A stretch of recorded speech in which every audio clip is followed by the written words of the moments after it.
একটা ছোট্ট শান্ত গ্রাম, নাম শ্যামপুর। চারিদিকে গাছপালা।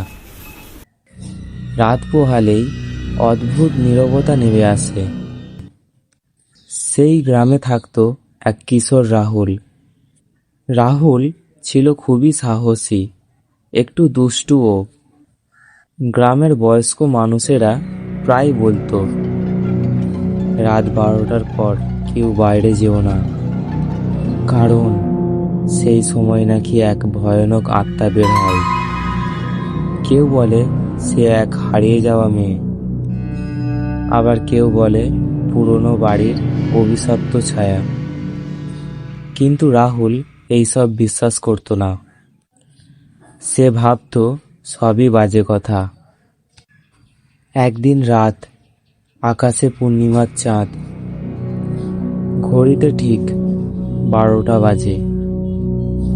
সবাই তখন ঘুমিয়ে। রাহুল চুপচাপ উঠে দাঁড়ালো। সে ধীরে ধীরে দরজা খুলে বাইরে বের হলো।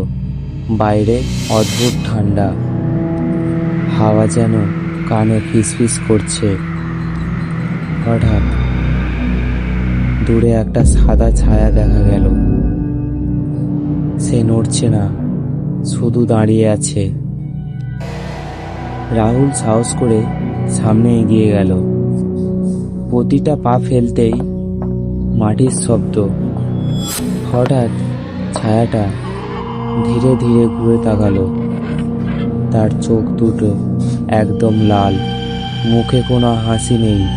সে শুধু হাত তুলে ইশারা করলো, এদিকে এসো। রাহুলের বুক ধুকপুক করতে লাগলো, কিন্তু যেন কারো জাদুতে সে থামতে পারল না। ছায়াটা তাকে নিয়ে গেল গ্রামের এক কোণে, একটা ভাঙা পুরনো বাড়ির সামনে। এই বাড়িটা নিয়ে অনেক গল্প ছিল, কেউ কখনো ভেতরে ঢুকে ফিরে আসেনি। দরজাটা নিজে থেকেই শব্দ করে খুলে গেল।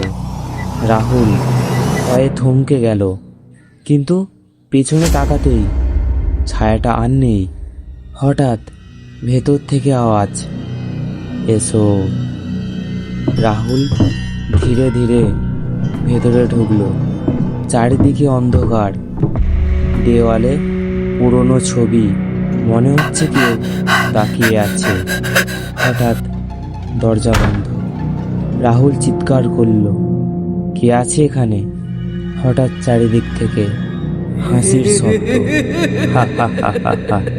সামনে আবার সেই ছায়া দেখা দিল। এবার সে ধীরে ধীরে কাছে এলো। তার মুখটা স্পষ্ট হলো। একটা মেয়ে, কিন্তু চোখে ভয়ানক রাগ। সে বলল, আমি অনেক বছর ধরে একা, কেউ আমার সাথে খেলতে আসে না। রাহুল কাঁপতে কাঁপতে বলল, আমাকে যেতে দাও। মেয়েটা হঠাৎ হেসে উঠল, একবার এলে আর ফিরে যাওয়া যায় না। হঠাৎ সব অন্ধকার। পরদিন সকালে গ্রামের লোকেরা রাহুলকে খুঁজে পায় সেই বাড়ির সামনে।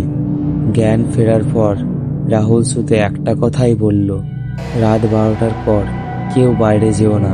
তারপর থেকে শ্যামপুর গ্রামে আর কেউ কখনো রাত 12টার পর বাইরে যায় না। বন্ধুরা, গল্পটা কেমন লাগলো কমেন্টে জানাবেন। আর একটু ভয়ানক গল্প শুনতে চাইলে সাবস্ক্রাইব করতে ভুলবেন না।